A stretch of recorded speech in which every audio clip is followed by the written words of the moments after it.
আজকে আমরা অষ্টম শ্রেণীর দ্বিতীয় পর্যায়ক্রমিক মূল্যায়ন 2026 সালের পরিবেশ ও বিজ্ঞান বিষয়ের সম্পূর্ণ উত্তর সহ নমুনা প্রশ্নপত্র সেট 4 সম্পর্কে আলোচনা করব। তো চলো এই ভিডিওতে আমরা ক্লাস 8-এর সেকেন্ড ইউনিট টেস্ট 2026 পরিবেশ ও বিজ্ঞান বা সায়েন্স সাবজেক্টের এই কোশ্চেন পেপার এবং তার উত্তরগুলো দেখে নিই। সেকেন্ড সামেটিভ ইভ্যালুয়েশনে তোমাদের 50 নম্বরের পরীক্ষা হয়, সময় থাকে 1 ঘন্টা 30 মিনিট। যদি এই প্রশ্ন এবং উত্তরের পিডিএফ ফাইলগুলো তোমরা পেতে চাও, আমাদের সহজ লেসন অ্যাপটিকে ইনস্টল করবে। অ্যাপের লিঙ্ক ডেসক্রিপশন বক্সে দেওয়া আছে বা গুগল প্লে স্টোর থেকে তোমরা অ্যাপটিকে পেয়ে যাবে। সেখানে পেইড কোর্সের মধ্যে এর পিডিএফগুলো দেওয়া থাকবে। পেমেন্ট করার পর তোমরা পিডিএফগুলোকে নিজেদের ফোনে ডাউনলোড করে নিতে পারবে। দেখো 1 নম্বর থেকে বলা হচ্ছে এখানে সঠিক উত্তর নিয়ে নির্বাচন করে লেখো। 12টা প্রশ্ন দেওয়া আছে, প্রতিটা প্রশ্নের মান 1 নম্বর করে। 1 × 12 = 12। একের দাগে তাপ সঞ্চালনের জন্য মাধ্যমের প্রয়োজন হয় না যে পদ্ধতিতে, তা হলো পরিবহন, পরিচালন, বিকিরণ না সবগুলি? উত্তর হবে বিকিরণ। এখানে দেখো একটি অণুর পরমাণুর এখানে একটি সংকেত দেওয়া আছে। মৌলের পরমাণুটিতে আধানযুক্ত কণার সংখ্যা হবে x, x - y, y না 2y। তো এখানে আধানযুক্ত কণার সংখ্যা হচ্ছে 2y হবে, ঠিক আছে। এরপর 3 নম্বর দেখে অস্টিওপোরোসিস রোগের কারণ হচ্ছে, এখানে 4টি আমাদের অপশান দেওয়া আছে। সঠিক উত্তর যেটা হবে অপশান সি এটা, দেহে অক্সিজেনের সরবরাহ কমে যাওয়া, ঠিক আছে। অস্টিওপোরোসিস রোগের কারণ এটা হচ্ছে দেহে অক্সিজেনের পরিমাণ কমে যাওয়া। সালফেট মূলকের সংকেত ও যোজ্যতা যথাক্রমে, সঠিক উত্তর হবে আমাদের অপশান ডি এরটা, এটা হচ্ছে সালফেট মূলকের সংকেত ও যোজ্যতা, ঠিক আছে। যোজ্যতা হচ্ছে 3 এবং এটা হচ্ছে সংকেত। সমুদ্র বায়ুর প্রাবল্য বৃদ্ধি পায় সকালবেলায়, দুপুরবেলায়, সন্ধ্যাবেলায় না রাত্রিবেলায়? তো সমুদ্র বায়ুর প্রাবল্য বৃদ্ধি পায় হচ্ছে সন্ধ্যাবেলায়। এরপর এখানে দেখো এই একটা পরমাণু দেওয়া আছে, এই পরমাণুটিতে নিউটন সংখ্যা 11, 12, 23 না 34? তো এখানে এই যে সোডিয়ামের পরমাণু, এখানে নিউটন সংখ্যা হচ্ছে 12টি। তারপর চাপ বাড়লে তরলের স্ফুটনাঙ্ক বাড়ে কমে না একই থাকে? তো চাপ বাড়লে তরলের স্ফুটনাঙ্ক বেড়ে যায়। পারদের গলনাঙ্ক 39.5 degree Celsius, -39.5 degree Celsius, -38.5 degree Celsius, +39.5 degree Celsius, +38.5 degree Celsius. উত্তর হবে -38.5 ডিগ্রি সেলসিয়াস পারদের গলনাঙ্ক। এরপর ধনাত্মক তড়িৎদ্বারকে বলে ক্যাথোড, অ্যানোড, ক্যাটায়ন না অ্যানায়ন? তো ধনাত্মক তড়িৎদ্বারকে বলা হয় অ্যানোড। যক্ষা রোগ ভাইরাস, ব্যাকটেরিয়া, ছত্রাক, প্রোটোজোয়া ঘটিত রোগ? যক্ষা হচ্ছে ব্যাকটেরিয়া ঘটিত রোগ। রক্তে কোলেস্টেরলের মাত্রা কমায় ট্যানিক ফলিক অ্যাসিড না পলিফেনল? তো রক্তে কোলেস্টেরলের মাত্রা কমায় পলিফেনল। হেপাটাইটিস হলো একটি ভাইরাস ঘটিত, ব্যাকটেরিয়া ঘটিত, আদ্য প্রাণী ঘটিত না বায়ু দূষণ ঘটিত রোগ? হেপাটাইটিস এটা হচ্ছে একটি ভাইরাস ঘটিত রোগ।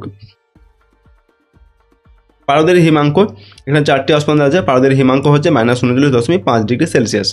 বরফ গলনের লিন তাপ 80 ক্যালোরি পার গ্রাম, 100 ক্যালোরি পার গ্রাম, 50 ক্যালোরি পার গ্রাম না 8 ক্যালোরি পার গ্রাম? 80 ক্যালোরি পার গ্রাম, এটা হচ্ছে বরফ গলনের লিন তাপ। ক্ষারীয় দ্রবণে ফেনলফথ্যালিন এর বর্ণ নীল, গোলাপি, সবুজ না লাল? তো ক্ষারীয় দ্রবণে ফেনলফথ্যালিন এর যে বর্ণ সেটা হবে গোলাপি।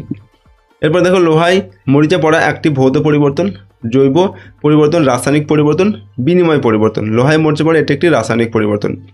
একটি তড়িৎ বিশ্লেষ্য যৌগ হলো NaCl, চিনি, কপার সালফেট, সিলভার নাইট্রেট? তো একটি তড়িৎ অবিশ্লেষ্য যৌগ হচ্ছে চিনি। একটি খারিফ ফসলের উদাহরণ হলো ধান, মটর, বার্লি না ডাল? তো খারিফ ফসল হচ্ছে ধান। একটি মাইনর কার্ভ হলো রুই, বাটা, শোল, কই? তো এগুলোর মধ্যে মাইনর কার্ভ হচ্ছে বাটা। হেপাটাইটিস হলো একটি ভাইরাস ঘটিত, ব্যাকটেরিয়া ঘটিত, আদ্য প্রাণী ঘটিত, বায়ু দূষণ ঘটিত রোগ? এটা হচ্ছে একটি ভাইরাস ঘটিত রোগ হেপাটাইটিস।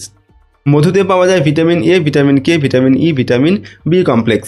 মধুতে ভিটামিন B কমপ্লেক্স পাওয়া যায়। পরের প্রশ্ন হচ্ছে ম্যালেরিয়া রোগের বাহক হচ্ছে পুরুস্কিউলেক্স মশা, এডিস মশা, স্ত্রী অ্যানোফিলিস মশা, পুরুষ অ্যানোফিলিস মশা? তো ম্যালেরিয়া রোগের বাহক হচ্ছে স্ত্রী অ্যানোফিলিস মশা। চা বিখ্যাত রাজস্থানে, দার্জিলিংয়ে, বিহারে না কর্ণাটকে? চা হচ্ছে দার্জিলিংয়ের বিখ্যাত। 2 নম্বর থেকে এক কথায় উত্তর লিখতে হবে, যে কোনো 10টি। 1 × 10 = 10। 1 ক্যালোরির সংজ্ঞা দাও। 1 গ্রাম বিশুদ্ধ জলের উষ্ণতা 1 ডিগ্রি সেলসিয়াস বৃদ্ধি করতে যে পরিমাণ তাপ লাগে তাকে 1 ক্যালোরি তাপ বলে। আপেক্ষিক তাপের সংজ্ঞা দাও। কোনো পদার্থের একক ভরের উষ্ণতা 1 ডিগ্রি বৃদ্ধি করতে প্রয়োজনীয় তাপকে ওই পদার্থের আপেক্ষিক তাপ বলে। 2টি উভধর্মী ধাতুর উদাহরণ দাও। তো দস্তা, অ্যালুমিনিয়াম এগুলো হচ্ছে উভধর্মী ধাতু। পরের প্রশ্ন হচ্ছে ইউরিয়ার বিয়োজনে যে ঝাঁঝালো গন্ধ পাওয়া যায় তা কিসের? তো এটা হচ্ছে অ্যামোনিয়া গ্যাসের গন্ধ, ঠিক আছে, যার সংকেত NH3।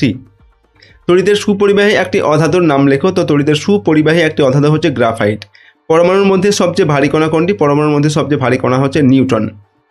তারপর দেখো বস্তুর উষ্ণতা বাড়াতে প্রয়োজনীয় তাপ কোন কোন বিষয়ের উপর নির্ভর করে? বস্তুর উষ্ণতা বাড়াতে প্রয়োজনীয় তাপ বস্তুর ভর ও আপেক্ষিক তাপের উপর নির্ভর করে। রূপোর তৈরি কোনো গয়নায় সোনার প্রলেপ দিতে ক্যাথোড হিসাবে কি ব্যবহার করা হয়?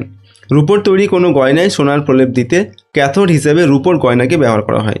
0°C উষ্ণতার 1 গ্রাম বরফ ও 0°C উষ্ণতার 1 গ্রাম জলের মধ্যে কার তাপের পরিমাণ বেশি ও কেন? তো এখানে জলের তাপের পরিমাণ বেশি, কারণ জলে 80 ক্যালোরি তাপ বেশি আছে। পরের প্রশ্ন হচ্ছে কৃত্রিম পদ্ধতিতে মাছের ডিম পোনা তৈরি করার সময় কোন অন্তঃক্ষরা গ্রন্থির নির্যাস ব্যবহার করা হয়? এটা পিটিউটারি গ্রন্থির নির্যাস ব্যবহার করা হয়। মুরগি পালনের একটি আধুনিক পদ্ধতির নাম লেখো। মুরগি পালনের একটি আধুনিক পদ্ধতি হচ্ছে ব্যাটারি খাঁচায় পালন।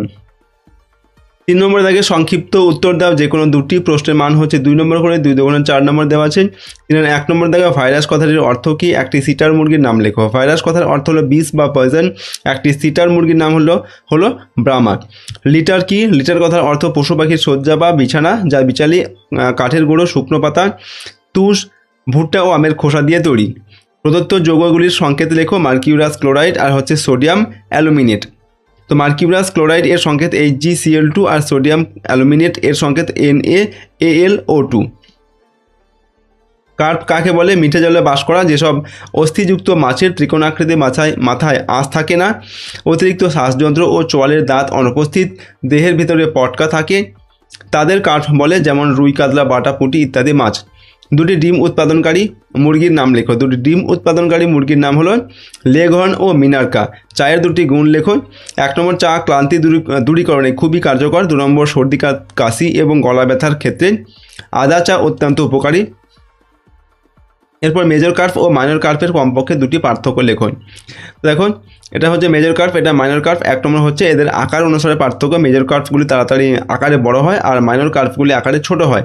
বৃদ্ধি হিসাবে মেজর কার্প তাড়াতাড়ি বাড়ে আর মাইনর কার্প তাড়াতাড়ি বাড়ে না। পরের প্রশ্ন, অ্যানোড ও ক্যাথোড কাকে বলে? অ্যানোড হচ্ছে কি না, যে তড়িৎদ্বারের জারণ ঘটে তাকে অ্যানোড বলে, আর ক্যাথোড কি, যে তড়িৎদ্বারের বিজারণ ঘটে তাকে ক্যাথোড বলে। ফিউজ তারের উপাদান কি? ফিউজ তারের উপাদান হিসাবে copper, silver, tin, zinc, antimony, aluminium, lead সহ নানা রকম পদার্থ ব্যবহার করা হয়। পরের প্রশ্ন 4 নম্বর থেকে নিচের প্রশ্নগুলির উত্তর দাও। যে কোনো 8টি লিখতে হবে। প্রশ্নের মান 3 নম্বর করে, 3 8 24 নম্বর। নাম্বার 1, জৈব সার কেন অজৈব সারের চেয়ে ভালো? 1 নম্বর, মাটিতে থাকা উপকারী জীবাণুদের সংখ্যা বাড়াতে সাহায্য করে জৈব সার। 2 নম্বর, জৈব সার মাটির গঠন উন্নত করতে সাহায্য করে। 3 নম্বর, জৈব সার মাটির জল ধারণ ক্ষমতা বৃদ্ধি করে। সুতরাং বলা যায় জৈব সার অজৈব সারের চেয়ে ভালো। 2 নম্বরে হচ্ছে ধাতু ও অধাতুর 2টি করে বৈশিষ্ট্য লেখো। ধাতুর বৈশিষ্ট্য কি? 1 নম্বর হচ্ছে ধাতু চকচক করে। 2 নম্বর, ধাতু তাপ ও বিদ্যুৎ পরিবহন করে। 3 নম্বর, ধাতুকে আঘাত করলে ঝনঝন শব্দ করে। অধাতুর বৈশিষ্ট্য 1 নম্বর হচ্ছে অধাতু চকচক করে না, অধাতু তাপ ও বিদ্যুৎ পরিবহন করে না, অধাতুকে আঘাত করলে ঝনঝন শব্দ করে না।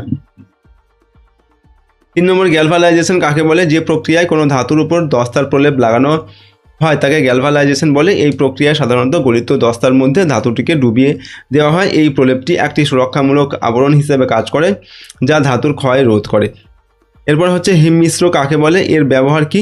হিমমিশ্র কি? যেসব মিশ্রণ দিয়ে খুব কম উষ্ণতা সৃষ্টি করা যায় সেই সব মিশ্রণকে হিমমিশ্র বলে। যেমন 3 ভাগ ওজনের বরফ গুঁড়োর সঙ্গে 1 ভাগ ওজনের সাধারণ লবণ মেশালে মিশ্রণের উষ্ণতা ক্রমশ কমে যায়,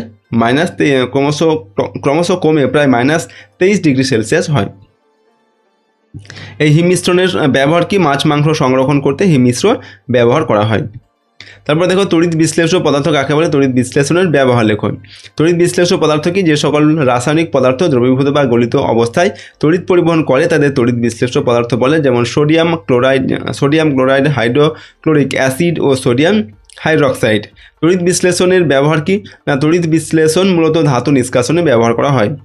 এরপর রাদারফোর্ডের পরমাণু মডেলের স্বীকার্য বিষয়গুলি লেখো। 1 নম্বর, পরমাণুর মধ্যে বেশিরভাগ স্থানই ফাঁকা। 2 নম্বর, পরমাণুর প্রায় সমস্ত ভর তার মাঝখানে অতি অল্প জায়গায় কেন্দ্রীভূত থাকে। এই ভারী অংশের নাম নিউক্লিয়াস বা কেন্দ্রক। 3 নম্বর, পরমাণুর নিউক্লিয়াসের মধ্যেই তার সমস্ত আধানযুক্ত চার্জ সীমাবদ্ধ থাকে। 4 নম্বর, নিউক্লিয়াসকে কেন্দ্র করে ইলেকট্রনগুলি নানান বৃত্তাকার কক্ষপথে ঘোরে। তো এগুলো হচ্ছে রাদারফোর্ডের পরমাণু মডেলের স্বীকার্য বিষয়। মধুর পুষ্টি গুণ উল্লেখ করো। মধু হলো এক প্রকারের মিষ্টি ও ঘন তরল পদার্থ যা মৌমাছি ও অন্যান্য পতঙ্গ ফুলের নির্যাস হতে তৈরি করে এবং মৌচাকে সংরক্ষণ করে। মধু শরীরের সামগ্রিক শক্তি ও তারুণ্য বাড়ায়। মধুর গুরুত্বপূর্ণ উপকরণ ক্যালসিয়াম দাঁত, হাড়, চুলের গোড়া শক্ত করে, নখের ঔজ্জ্বল্য বৃদ্ধি করে, ভঙ্গুরতা রোধ করে। এতে রয়েছে ভিটামিন বি কমপ্লেক্স যা রক্তশূন্যতা ও কোষ্ঠকাঠিন্য দূর করে। সন্ধ্যাবেলার তুলনায় ভোরে গভীর রাতে শিশির বেশি পড়ে কেন? তো দিনের বেলায় পৃথিবী সূর্যের তাপ শোষণ করে গরম হয় এবং সন্ধ্যার সময় ওই তাপ বিকিরণ করে ঠান্ডা হতে থাকে, ফলে তাপমাত্রা কমতে থাকে। গভীর রাতে তাপমাত্রা অনেক কমে যায় এবং ভূপৃষ্ঠ অনেক বেশি শীতল হয়। ভূপৃষ্ঠ সংলগ্ন বায়ুর স্তরও বেশি ঠান্ডা হয়, ফলে সন্ধ্যাবেলার তুলনায় গভীর রাতে বেশি শিশির পড়ে। দুই টুকরো বরফ একসঙ্গে কিছুক্ষণ ধরে রাখলে জোড়া লেগে যায় কেন? দুটি বরফের টুকরো একসঙ্গে কিছুক্ষণ চেপে ধরে রাখলে সংযোগস্থলের বরফের গলনাঙ্ক কমে ও বরফ গলে একসময় জলে পরিণত হয়। চাপ উঠিয়ে নিলে গলনাঙ্ক আবার বাড়ে ও গলে যাওয়া জল আবার বরফে পরিণত হয়, ফলে বরফের টুকরো দুটি জুড়ে যায়। এরপর দেখো, মৌমাছির জীবন চক্র চিত্রসহ সংক্ষেপে বর্ণনা করো। তো মৌমাছির জীবনে 4টি দশা দেখা যায়: ডিম, লার্ভা, পিউপা ও পূর্ণাঙ্গ মৌমাছি। রানী আর পুরুষ মৌমাছির মিলনের পর রানী মৌমাছি ডিম দেয়, তারপর ডিম থেকে লার্ভা আর লার্ভা থেকে হয় পিউপা। পিউপারা পরিণত হয় পূর্ণাঙ্গ মৌমাছিতে। এবং এটা হচ্ছে একটা চিত্রটি তোমরা এভাবে আঁকার চেষ্টা করো। প্রথমে ডিম থেকে লার্ভা, লার্ভা থেকে পিউপা থেকে পূর্ণাঙ্গ একটা মৌমাছি পরিণত হয়। এটা হচ্ছে মৌমাছির জীবনচক্র। নেক্সট হচ্ছে ম্যালেরিয়া রোগের লক্ষণগুলি লেখো। কলেরা রোগের জন্য দায়ী জীবাণুর নাম কি? তো ম্যালেরিয়া রোগের প্রাথমিক লক্ষণগুলি হলো অত্যাধিক জ্বর ও শারীরিক ব্যথা, এছাড়া মাথা ব্যথা, ঠান্ডা লাগা, বমি হওয়া, গাঁটে ব্যথা, খিঁচুনি, রেটিনা ক্ষতিগ্রস্ত হওয়া, কাঁপুনি ও ইউরিনে হিমোগ্লোবিনের উপস্থিতি। এরপর দেখো, কলেরা রোগের জন্য দায়ী যে জীবাণু তার নাম হচ্ছে ভিব্রিও কলেরি। তো এই ছিল তোমাদের ক্লাস 8-এর সেকেন্ড ইউনিট টেস্ট 2026-এর একটি সায়েন্স বা পরিবেশ ও বিজ্ঞান বিষয়ের একটি প্রশ্নপত্রের সম্পূর্ণ উত্তর নিয়ে আমরা এখানে আলোচনা করলাম। প্রশ্নোত্তরগুলো তোমরা প্রশ্ন এবং উত্তরগুলো ভালোভাবে তোমরা প্র্যাকটিস করবে এবং মুখস্থ করবে। তাছাড়া তোমাদের পাঠ্য বইয়ের সিলেবাসের মধ্যে যে অধ্যায়গুলো রয়েছে সেই প্রতিটা অধ্যায় কিন্তু খুব ভালোভাবে রিডিং পড়বে। এবং এখানে যে সেটগুলো আমরা দিচ্ছি, 4টি সেট এখন দিলাম, এই প্রতিটা সেট কিন্তু ভালোভাবে তোমরা প্র্যাকটিস করবে। এবং এই প্রতিটা সেটের প্রশ্নোত্তরের PDF ফাইল আমাদের অ্যাপের মধ্যে রয়েছে। অ্যাপের লিঙ্ক দেওয়া আছে ডেসক্রিপশন বক্সে, বা গুগল প্লে স্টোর থেকে তোমরা কিন্তু অ্যাপটিকে পেয়ে যাবে। সেখানে পেইড কোর্সের মধ্যে দেওয়া থাকবে এর PDF ফাইলগুলো। পেমেন্ট করার পর তোমরা সেখানে PDFগুলোকে ডাউনলোড করে নিতে পারবে। ওকে, তো আজকের এই ভিডিওটিকে আমরা এখানেই শেষ করছি। সম্পূর্ণ ভিডিওটি দেখার জন্য অসংখ্য ধন্যবাদ।